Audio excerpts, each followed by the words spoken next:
Hi everyone, welcome to my channel. In this video, mutual funds monthly income systematic withdrawal plan withdraw பண்ணலாம். அது வந்து எப்படி withdraw பண்ணலாம், என்னென்ன மெத்தட்ஸ் எல்லாம் இருக்கு, டைப்ஸ் ஆஃப் SWP என்னன்றதை பத்தி இன்னைக்கு டிஸ்கஸ் பண்ண போறோம். அதுல எந்த ஸ்கீம்ல இன்வெஸ்ட் பண்ணா நல்லா இருக்கும், எவ்வளவு withdraw பண்ணா நல்லா இருக்கும்ன்றதை பத்தி நம்ம இன்னைக்கு டிஸ்கஸ் பண்ண போறோம். ஃபர்ஸ்ட் சிஸ்டமேட்டிக் withdrawal பிளானுங்கும்போது மெயினா இது வந்து ரிட்டையர்மெண்ட் பீப்புளுக்கான மெத்தட் தான் இது. ஸோ இப்போ யங்ஸ்டர்ஸ் வந்து நிறைய பேர் என்ன பண்ணுறாங்கன்னா, சார் நான் 10 லட்சம் போடுறேன், எனக்கு SWPக்கு இன்வெஸ்ட் பண்ணலாமான்னு கேட்குறாங்க. இல்லை சில பேர் மிடில் ஏஜில் இருக்காங்க, ஒரு 40 ஏஜில் இருக்காங்க, நான் ஒரு 10 லட்சம் கொடுத்துட்றேன் சார், எனக்கு வந்து ரெகுலராக ஒரு இன்கம் வேணும்னு கேட்குறாங்க. பட் ஜென்ரலாக அந்த மாதிரி பண்ண வேணான்றதான் என்னுடைய அட்வைஸு. ஸோ SWPன்றது ஆஃப்டர் ரிட்டையர்மெண்ட் ஒரு ரெகுலர் இன்கம் வேணுன்றவங்க சூஸ் பண்ணால் போதுமானது. ஸோ இது வந்து ரிட்டையர்மெண்ட்டுக்கான மெத்தட் தான் SWP.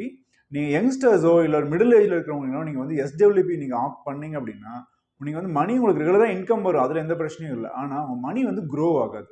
ஏன்னா நீங்கள் ஒரு 10 லட்ச ரூபா இன்வெஸ்ட் பண்ணுறீங்க, மாதம் ஒரு 7,000 ரூபா நீங்கள் விட்ரா பண்ணுறீங்கன்னா ஒரு யங்ஸ்டரோ இல்லை மிடில் ஏஜில் பர்சனுக்கோ அந்த 7,000 ரூபா செலவு பண்ணுறது ரொம்ப ஈஸி. ஆனால் அந்த பணம் சேமிக்கிறது வந்து கஷ்டம். ஸோ ஃபஸ்ட்டு டைப் என்னென்னா SIP for SWP. So SIP for SWPங்கிறது என்னென்னா, இப்போ வந்து யங்ஸ்டர்ஸாக இருக்கீங்க இல்லை மிடில் ஏஜில் இருக்கீங்கன்னா உங்களுக்கு ஒரு 15 வருஷம் இல்லை 20 வருஷம் கழிச்சு உங்களுக்கு வந்து ரெகுலர் இன்கம் வேணும், ரிட்டையர்மெண்ட் மணி வேணும் அப்படின்னு நினைக்கிறீங்கன்னா ஃபர்ஸ்ட் நம்ம இன்வெஸ்ட் பண்ணணும். 15 இயர்ஸ் 20 இயர்ஸ் வந்து SIPயில் ரெகுலராக நம்ம இன்வெஸ்ட் பண்ணணும். இன்வெஸ்ட் பண்ணதுக்கு அப்புறம் நமக்கு வந்து SWP ஆக்டிவேட் பண்ணிக்கலாம். அப்போ வந்து ஒரு கோல் வச்சு நம்ம வந்து SIP இன்வெஸ்ட் பண்ணலாம். நமக்கு வந்து ஒரு மந்த்லி வந்து ஒரு 1 lakh நமக்கு இன்கம் வரணும் அப்படின்னா குறைஞ்சது 2 கோடி ரூபா கார்பஸ் வேணும். இதே மந்த்லி 50,000 நமக்கு இன்கம் வரணும் அப்படின்னா உங்களுக்கு வந்து ஒரு 1 கோடி ரூபா வந்து ரிட்டையர்மெண்ட் கார்பஸ் வேணும். ஸோ அப்போ அந்த மாதிரி நம்ம பிளான் வந்து பில்ட் பண்ணலாம். ஸோ ஒரு 15 வருஷத்துக்கு நீங்கள் மாதம் வந்து ஒரு 40,000 ரூபா இன்வெஸ்ட் பண்ணீங்கன்னா ஒரு 2 கோடி ரூபா கார்பஸ் பில்டப் ஆகும். இதுவே 1 crore வேணும் அப்படின்னா மந்த்லி வந்து நீங்கள் வந்து 20,000 இன்வெஸ்ட் பண்ண வேண்டியது இருக்கும். இதுவே 20 இயர்ஸ் டைம் இருக்குது உங்களுக்கு அப்படின்னா நீங்கள் வந்து 2 கோடி ரூபாய்க்கு நீங்கள் வந்து மாதம் 20,000 இன்வெஸ்ட் பண்ணணும். இதுவே நீங்கள் வந்து 1 crore வேணும்னா மந்த்லி வந்து 10,000 இன்வெஸ்ட் பண்ணால் போதும். ஸோ இப்படி இன்வெஸ்ட் பண்ணிங்கன்னா 15 இயர்ஸ் இல்லை 20 இயர்ஸில் அந்த 1 crore இல்லை 2 crore பில்டப் ஆகும். அதுக்கப்புறம் SWP முறையில் மந்த்லி நீங்கள் வந்து மணியை வந்து விட்ரா பண்ணிக்கலாம். ஸோ இது வந்து ஃபர்ஸ்ட் மெத்தட். செகண்ட் மெத்தட்னா லம்சம் மெத்தட். இப்போ உங்களுக்கு வந்து லம்சமே எங்களோட ஒரு அமௌண்ட் இருக்குது, ஒரு 10 லட்சம் இருக்குது இல்லை 20 லட்சம் இருக்குது, இதை நான் இப்போ இன்வெஸ்ட் பண்ணிடுறேன். ஒரு 15 வருஷம் கழிச்சு இல்லை 20 வருஷம் கழிச்சு எனக்கு SWP ஆக்டிவேட் பண்ணிக்க முடியுமா, அது வரைக்கும் பணம் வளரட்டுமா அப்படின்னா அப்படியே நீங்கள் பண்ணலாம். ஸோ ஒரு 15 இயர்ஸ் 20 இயர்ஸ் இந்த 10 lakhs மணி வந்து க்ரோ ஆகிட்டு இருக்கும். அந்த க்ரோ ஆனதுக்கப்புறம் அன்னைக்கு எவ்வளோ ரிட்டையர்மெண்ட் கார்பஸ் இருக்கும் அதுலேருந்து நீங்கள் மணி வந்து விட்ரா பண்ணலாம். ஸோ எவ்வளோ விட்ரா பண்ணலாம் அப்படின்னு வந்து பார்த்தீங்கன்னா, ஒரு ஆப்டிமம் ரிட்டர்ன்ஸ் வேணும் அப்படின்னா ஒரு 8.4லேருந்து 9% வந்து விட்ரா பண்ணுங்கள். ஸோ மேக்ஸ் 9% மேலே விட்ரா பண்ண வேணாம். ஸோ ஒரு 8.4% போது என்னன்னா ஒரு 10 லட்ச ரூபா நீங்கள் முதலீடு பண்ணிங்கன்னா மாதம் 7,000 ரூபா உங்களுக்கு வந்து ரெகுலராக இன்கம் வரும். ஸோ அன்றைக்கி ஒரு 15 வருஷம் 20 வருஷம் எவ்வளோ ரிட்டையர்மெண்ட் கார்பஸ் இருக்கோ அந்த கார்பஸ்லேருந்து நீங்கள் ரெகுலராக மணி வந்து விட்ரா பண்ணிக்கலாம். மூணாவது மெத்தட் என்ன அப்படின்னா, இப்போ வந்து நான் இன்வெஸ்ட் பண்ணுறேன், எனக்கு வந்து இமீடியட்டாக இன்கம் வேணும் அப்படின்றவங்க, என்கிட்ட 10 லட்ச ரூபா இருக்குது இல்லை 20 லட்ச ரூபா இருக்குது, எனக்கு அடுத்த மாதத்துலேருந்து எனக்கு இன்கம் வேணும் அப்படின்னா அப்போ வந்து SWPயில் வந்து அதில் 3 மெத்தட் இருக்குது. ஃபர்ஸ்ட் மெத்தட் என்னென்னா ரெகுலர் SWP. ரெகுலர் SWPங்கிறது என்னென்னா 10 லட்ச ரூபா நான் முதலீடு பண்ணுறேன், அடுத்த மாதத்துலேருந்து எனக்கு மாதம் 7,000 ரூபா வரணும் அப்படின்னா SWP ஆக்டிவேட் பண்ணிக்கலாம். ஸோ இது வந்து ரெகுலராக நம்ம 10 வருஷம் 20 வருஷம் 30 வருஷம் கூட நம்ம விட்ரா பண்ணிகிட்டே இருக்கலாம். விட்ரா பண்ணதுக்கப்புறம் கடைசியில் நமக்கு பின்னாடி அந்த மணி வந்து நம்ம ஃபேமிலிக்கு யூஸ் ஆகும். இல்லை நம்மளே எடுத்து இப்போ வேறு ஏதாவது வீடு வாங்குறீங்க, வேறு ஏதாவது பர்பஸ் இருக்குது, யாருக்காவது நீங்கள் கொடுக்கணும்னு நினைக்கிறீங்கன்னா அந்த மணியை ஃபுல்லாகவே கூட நீங்கள் விட்ரா பண்ணலாம். ஸோ நீங்கள் எவ்வளோ வருஷம் நீங்கள் விட்ரா பண்ணாமல் இருக்கீங்களோ அது வரைக்கும் ரெகுலராக உங்களுக்கு வந்து மந்த்லி இன்கம் வந்துட்டுருக்கும். ஸோ இதில் வந்து டாக்ஸேஷன் எப்படி அப்படின்னு வந்து பார்த்தீங்கன்னா, இப்போ நம்ம வந்து மியூச்சுவல் ஃபண்டுன்றனால இது எல்லாமே ஈக்விட்டி ஸ்கீமும் இருக்குது, டெட் ஃபண்ட் ஸ்கீம்ஸும் இருக்குது. பட் நான் ரெக்கமெண்ட் பண்ணுறது இந்த வீடியோவில் வந்து பார்த்தீங்கன்னா ஃபுல்லாக ஈக்விட்டி ஸ்கீம் தான் ரெக்கமெண்ட் பண்ண போகிறோம். ஸோ ஈக்விட்டி ஸ்கீம் அப்படிங்கும்போது ஹைப்ரிட் ஃபண்ட்ஸ் இருக்குது, மல்டி அசெட் ஃபண்ட்ஸ் இருக்குது, பேலன்ஸ்டு அட்வான்டேஜ் ஸ்கீம் இருக்குது. இந்த 3 ஸ்கீமில் நீங்கள் இன்வெஸ்ட் பண்ணால் போதும்.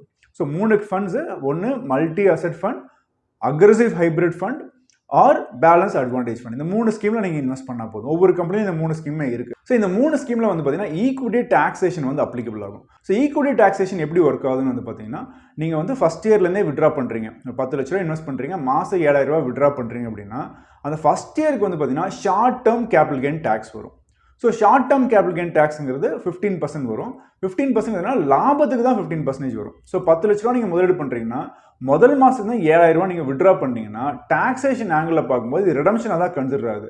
அப்போ 7,000 ரூபாயில் பெருசாக லாபம் இருக்க வாய்ப்புகள் இல்லை மந்த்லி நம்ம 7,000 விட்ரா பண்ணும்போது. ஸோ டேக்ஸ் வந்து பார்த்தீங்கன்னா நீங்கள் வருஷத்துக்கு ஒரு 84,000 ரூபா விட்ரா பண்ணுறீங்கன்னா மேக்ஸிமம் வந்து ஒரு 1.5% டேக்ஸ் வரலாம். வருஷத்துக்கு ஒரு 84,000 ரூபா விட்ரா பண்ணுறீங்கன்னா உங்களுக்கு வந்து ஒரு 850 ரூபாலேருந்து ஒரு 1,000 ரூபா தான் டேக்ஸே வரும். ஸோ டேக்ஸ் ரொம்ப ரொம்ப குறைவாக வரும் ஃபர்ஸ்ட் இயரில். செகண்ட் இயர்லேருந்து வந்து பார்த்தீங்கன்னா உங்களுக்கு வந்து டேக்ஸ் வந்து ரொம்ப இன்னும் கம்மியாக தான் வரும். ஏன்னு வந்து கேட்டிங்கன்னா இது வந்து சிஸ்டமேட்டிக் விட்ரால் பிளானில் ரிடம்ஷனாக கன்சிடர் ஆகிறதுனால அப் டு 1 lakh ப்ராஃபிட்டுக்கு வந்து டேக்ஸ் கிடையாது. ஸோ 10 லட்ச ரூபா நீங்கள் முதலீடு பண்ணுறீங்கன்னா 84,000 ரூபா தான் நீங்கள் வருஷத்துக்கு விட்ரா பண்ணுறீங்க. அதில் ப்ராஃபிட் இருக்கான்னு செக் பண்ணிங்கன்னா அதுலேயும் ப்ராஃபிட் வந்து 1,500 அந்த மாதிரி தான் இருக்கும்.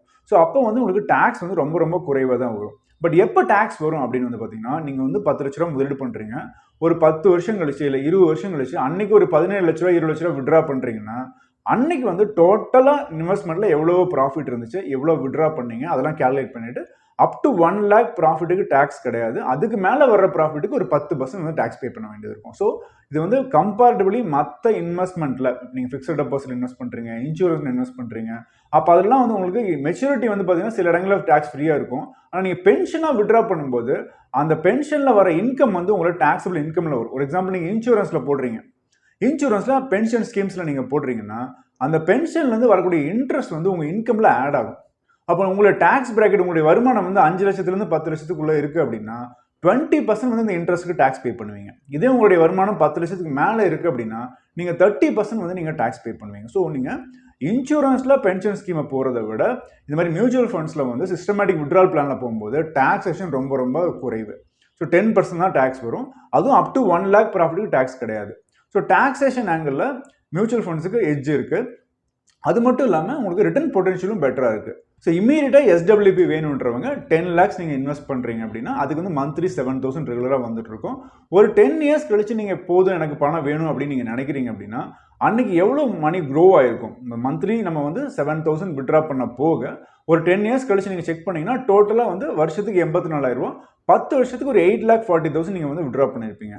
ஸோ அப்போ 10 வருஷம் கழிச்சு எவ்வளோ அன்னைக்கு மெச்சூரிட்டி வேல்யூ இருக்க வாய்ப்புகள் இருக்குது. ஒரு 10% மணி க்ரோ ஆயிருந்தால் கூட உங்களுடைய ரிட்டர்ன்ஸ் எவ்வளோவா இருக்கும் அப்படின்னா ஒரு 12 லட்ச ரூபா இருக்கும்.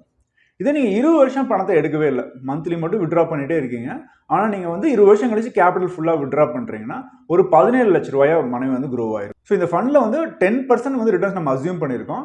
அதில் வந்து ஒரு 8.4% விட்ரா பண்ணுறீங்க, ஒரு 1.5% கேபிட்டல் க்ரோ ஆகிட்டே இருக்குது. அப்படி க்ரோ ஆகும்போது இந்த வேல்யூ நமக்கு கிடைக்கும். இதுவே நீங்கள் 30 வருஷம் வந்து பார்த்தீங்கன்னா ரெகுலராக வந்து மந்த்லி விட்ரா பண்ணிகிட்டே இருக்கீங்க, 30 yearsக்கு அப்புறம் நீங்கள் க்ளோஸ் பண்ணீங்க அப்படின்னா நீங்கள் வருஷத்துக்கு ஒரு 84,000 ரூபா எடுத்தது போக உங்களுக்கு மணி அன்னைக்கு எவ்வளோ வளர்ந்துருக்குன்னா ஒரு 30 lakhs வந்து மணி வந்து க்ரோ ஆயிருக்கும். நெக்ஸ்ட் ஆப்ஷன் வந்து பார்த்தீங்கன்னா இன்க்ரிமெண்டல் எஸ்டபிள்யூபி. ஸோ இன்க்ரிமெண்டல் எஸ்டபிள்யூபிங்கிறது என்னன்னா, இந்த வருஷம் நான் ஒரு 10 லட்ச ரூபா முதலீடு பண்ணுறேன், அதுக்கு வந்து மாதம் 7,000 ரூபா எனக்கு கிடைக்குது. இதே நீங்கள் வந்து ரெகுலராக வந்து 7,000 ரூபாய் நான் விட்ரா பண்ணிருக்கேன்னா ஒரு 10 வருஷம் கழிச்சோ 20 வருஷம் கழிச்சோ அந்த 7,000 ரூபாய் எனக்கு வந்து யூஸ்ஃபுல்லாக இருக்காது. ஏன்னா வந்து இன்னைக்கு விலைவாசி ஜாஸ்தியாக இருந்தனால என்னோட மெடிசின்ஸ்க்கோ எதுக்காவது பத்தாம போக வாய்ப்புகள் இருக்குது. அதனால இது என்ன பண்ணலாம்னா, ஃபர்ஸ்ட் இயர் நீங்கள் ஒரு 10 lakhs இன்வெஸ்ட் பண்ணீங்கன்னா முதல்ல வந்து ஒரு 6,000 ரூபாய் நீங்கள் விட்ரா பண்ணலாம். அதுக்கப்புறம் என்ன பண்ணலாம், 3 years ஒன்ஸ் நீங்கள் என்ன பண்ணலாம் 10% வந்து இந்த எஸ்டபிள்யூபி அமௌண்ட் இன்க்ரீஸ் பண்ணிட்டே வரலாம். ஸோ இந்த மெத்தடில் வந்து பார்த்தீங்கன்னா நமக்கு வந்து எஸ்டபிள்யூபி அமௌண்ட் இன்க்ரீஸ் ஆகிட்டே வரதுனால நம்ம இந்த மணியை வந்து கொஞ்சம் பெட்டராக என்ஜாய் பண்ணலாம். ஏன்னா நிறைய ரிட்டையர் பீப்புள் என்ன சொல்கிறாங்கன்னா, சார் நான் வந்து இப்போ நான் என் பசங்கள்லாம் செட்டில் ஆகிட்டாங்க, இந்த மணி எனக்கு தான், எனக்கு பின்னாடி இந்த கேபிட்டல் என் பையனுக்கு போனால் போதும், இல்லை கொஞ்சம் வளர்ந்துக்கு போனால் போதும், ஸோ இந்த மணியை நான் ஏன் யூஸ் பண்ணக்கூடாது அப்படின்னு நினைக்கிறாங்க. அப்போ இந்த மாதிரி ஆப்ஷன் யூஸ் பண்ணுறீங்கன்னா உங்களுடைய விலைவாசிக்கும் இது அட்ஜஸ்ட் பண்ணி உங்களுக்கு வந்து நீங்கள் யூஸ் பண்ணிக்கலாம். விலை அதிகரிக்கும் போது நீங்கள் வந்து உங்கள் பசங்களே போய் கேட்க வேண்டியதில்லை, எனக்கு எக்ஸ்பென்சஸ் வந்து பத்தலான்னு யாரையும் போய் கேட்க வேண்டிய அவசியம் கிடையாது. ஸோ ரெகுலராக 3 வருஷத்துக்கு ஒரு தடவை உங்களுக்கு இந்த மாதிரி இன்க்ரிமெண்டல் எஸ்டபிள்யூபி வரும்போது நீங்கள் பயன்படுத்திக்கலாம். ஒரு எக்ஸாம்பிளுக்கு நீங்கள் வந்து பார்த்தீங்கன்னா முதல் 3 வருஷத்துக்கு 6,000 ரூபாய் வரும், அடுத்த 3 வருஷத்துக்கு 6,600 ரூபாய் வரும், அடுத்த 3 வருஷத்துக்கு 7,200 ரூபா வரும், அதுக்கு அடுத்த 3 வருஷத்துக்கு 8,000 ரூபா வரும், அதுக்கு அடுத்த 3 வருஷத்துக்கு 8,800 ரூபா வரும், அதுக்கு அடுத்த 3 வருஷத்துக்கு 9,600 ரூபா வரும். இந்த மாதிரி ரெகுலராக இன்க்ரீஸ் ஆகிட்டே வந்துட்டு இருக்கும். ஒரு 30 வருஷம் வந்து பார்த்தீங்கன்னா கிட்டத்தட்ட மாதம் 14,000 ரூபா வந்துட்டு இருக்கும். ஸோ ரெகுலராக உங்களுடைய விலைவாசியை அட்ஜஸ்ட் பண்ணுறது தகுந்த மாதிரி, இன்ஃப்ளேஷனை அட்ஜஸ்ட் பண்ணுறது தகுந்த மாதிரி ரெகுலராக உங்களுடைய இன்கம் இன்க்ரீஸ் ஆகிட்டே இருக்கும். ப்ளஸ் கேபிட்டலும் வந்து ஸ்லோவாக க்ரோ ஆகிட்டே இருக்கும். நீங்கள் ஒரு 10 வருஷம் கழிச்சு வந்து பார்த்தீங்கன்னா இந்த ஸ்கீமில் ஒரு 13 லட்ச ரூபா கேபிட்டலும் க்ரோ ஆகிருக்கும். 20 வருஷம் கழிச்சு பார்த்தீங்கன்னா ஒரு 17 லட்ச ரூபா இருக்கும். இதே 30 வருஷம் கழிச்சு வந்து பார்த்தீங்கன்னா ஒரு 22 லட்ச ரூபா இருக்கும். ஸோ உங்களுக்கு இந்த மாதிரி மெத்தடில் இன்க்ரிமெண்டலாக நமக்கு வந்து இன்கமும் வருது, கேபிட்டல் நமக்கு க்ரோ ஆகுது. நெக்ஸ்ட் மெத்தட் வந்து பார்த்தீங்கன்னா டெஃபர்டு எஸ்டபிள்யூபி. டெஃபர்டு எஸ்டபிள்யூபிங்கிறது என்னன்னா, இன்னைக்கு எங்கிட்ட ஒரு 10 லட்ச ரூபாய் இருக்கு, ஆனால் இன்னைக்கு வந்து சில எனக்கு இன்கம் வந்துட்டு இருக்கு, ஸோ அதனால எனக்கு இப்போ வந்து எனக்கு வந்து எஸ்டபிள்யூபி வேணாம் அப்படின்னு சில ரிட்டையர் பீப்புள் நினைக்கிறாங்க. ஸோ ஒரு 60 வயசுல எங்கிட்ட ஒரு 10 லட்ச ரூபாய் பணம் இருக்கு, இப்போ இமீடியட்டாக நீங்கள் எஸ்டபிள்யூபி ஆஃப் பண்ணீங்கன்னா மந்த்லி ஒரு 7,000 ரூபா தான் எடுக்க முடியும். அதுக்கு பதிலாக ஒரு 5 வருஷம் கழிச்சு நீங்கள் வந்து எஸ்டபிள்யூபி ஆக்டிவேட் பண்ணீங்கன்னா உங்கள் கேபிட்டல் ஒரு 10 லட்சத்துலேருந்து 16 லட்சம் மாதிரி க்ரோ ஆயிருந்திருக்கும். அதில் நீங்கள் என்ன பண்ணலாம், மந்த்லி வந்து அப்போ 10,000 ரூபா நீங்கள் விட்ரா பண்ணலாம். ஸோ ரெகுலராக நீங்கள் வந்து அதிகமான மணியை வந்து நீங்கள் விட்ரா பண்ண ஆரம்பிக்கலாம் ஒரு 5 இயர்ஸ் நீங்கள் டெஃபர் பண்ணீங்க அப்படின்னா. பட் இம்மீடியட்டாக நமக்கு இன்கம் வேணும், வேறு ஆப்ஷனே இல்லைனா நீங்கள் இம்மீடியட்டாக போகலாம். பட் எங்கிட்ட வேறு சோர்சஸ் எல்லாம் இருக்குது, என்னோட எக்ஸ்பென்ஸ் என்னால் இப்போ சமாளிக்க முடியும் அப்படின்னு நினைக்கிறீங்கன்னா இந்த மாதிரி டெஃபர் பண்ணி SWP நீங்கள் வந்து ஆக்டிவேட் பண்ணலாம். ஸோ இந்த மாதிரி 4-5 மெத்தட்ஸ் இருக்குது. எது உங்களுக்கு சூட்டபிள் அப்படின்னு பார்த்து நீங்கள் விட்ரா பண்ணலாம். இப்போ நம்ம பார்த்தது என்னன்னா ஒரு கால்குலேஷன். இப்போ பார்த்த கால்குலேஷன் எல்லாமே வந்து பார்த்தீங்கன்னா ஒரு 10% ரிட்டர்ன் கிடைச்சிருந்ததுன்னா எவ்வளவு நம்ம விட்ரா பண்ணியிருப்போம், எவ்வளவு க்ரோ ஆயிருக்குன்ற ஒரு அசம்ஷனில் தான் நம்ம கொடுத்துருக்கோம். இது ப்ளஸ் ஆர் மைனஸ் கண்டிப்பாக இருக்கும். இப்போ நம்ம நெக்ஸ்ட் ஸ்லைடில் என்ன பார்க்கலாம்னா இதுக்கு முன்னாடி கடந்த மியூச்சுவல் ஃபண்ட்ஸில் இருக்கிற மியூச்சுவல் ஃபண்ட்ஸில் எவ்வளோ ரிட்டர்ன்ஸ் கிடைச்சிருக்கு, இதே மந்த்லி ஒரு 7,000 விட்ரா பண்ணியிருந்தாங்கன்னா எவ்வளோ கிடைச்சிருக்கு ரிட்டர்ன்ஸ் அப்படின்றது பார்த்துக்கோங்க. பாஸ்ட் பெர்ஃபார்மன்ஸ் வந்து ஃபியூச்சருக்கான கேரண்டி இல்லை, பட் ஒரு ஐடியாவுக்கு இந்த மாதிரி ஃபண்ட்ஸ் எவ்வளோ ரிட்டர்ன்ஸ் கொடுத்துருக்குன்னு நம்ம தெரிஞ்சுக்கணும் இல்லையா. ஸோ அதுக்காக தான் இந்த ஸ்லைடு வந்து நான் ஷேர் பண்ணுறேன். ஃபர்ஸ்ட் நம்ம பார்க்கக்கூடிய ஃபண்ட் என்னன்னா குவாண்ட் அப்சல்யூட் ஃபண்ட். இந்த குவாண்ட் அப்சல்யூட் ஃபண்டில் ஒருத்தர் 10 வருஷத்துக்கு முன்னாடி ஒரு 10 லட்ச ரூபா முதலீடு பண்ணியிருக்காரு. ஒரு மே 2014 இன்வெஸ்ட் பண்ணியிருக்காரு. மாதம் 7,000 ரூபா வந்து அவர் விட்ரா பண்ணிட்டே வந்திருக்காரு. ஸோ 10 வருஷத்தில் ஒரு 8,40,000 விட்ரா பண்ணியிருப்பாரு. விட்ரா பண்ணது போக இன்னைக்கு அவருடைய கேபிட்டல் எவ்வளோன்னு பார்த்தீங்கன்னா 33 லட்ச ரூபாயா இருக்கு இன்னைக்கு கேபிட்டல்.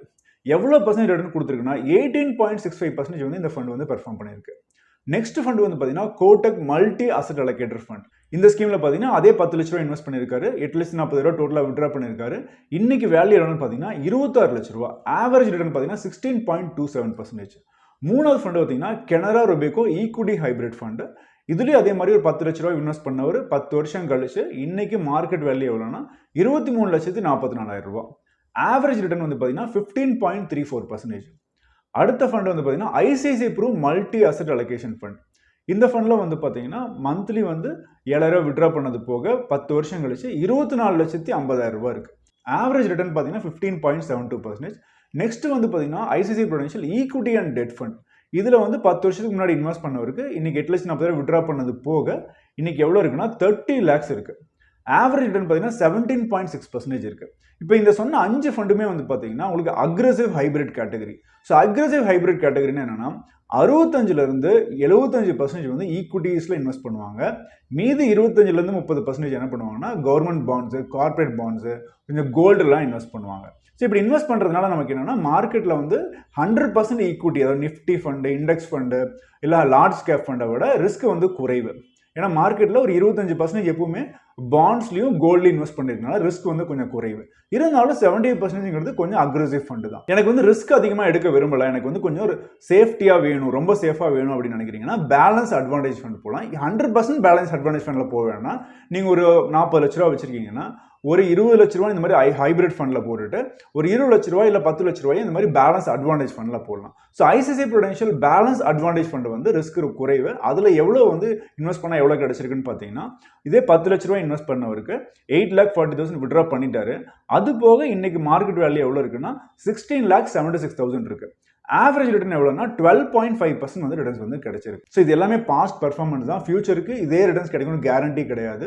அதனால தான் என்னுடைய ப்ரொஜெக்ஷன் எப்பவுமே 10% நான் கொடுத்துருந்தேன் இனிஷியலாக எல்லா கேல்குலேஷன்ஸ்லையுமே. ஸோ அந்த 10% நமக்கு கிடைச்சாலே நமக்கு நல்ல ரிட்டர்ன்ஸ் நமக்கு கிடைக்கும். பட் இருந்தாலும் ஈக்விட்டிஸில் இன்வெஸ்ட் பண்ணுறதுனால உங்களுக்கு வந்து இந்த மாதிரி ரிஸ்க் எடுக்கிற மென்டாலிட்டி இருக்குது, உங்களுக்கு ரிஸ்க் எடுக்கிற கெப்பாசிட்டி இருக்குது அப்படின்னா மட்டும் இந்த மாதிரி ஸ்கீம்ஸில் இன்வெஸ்ட் பண்ணுங்க.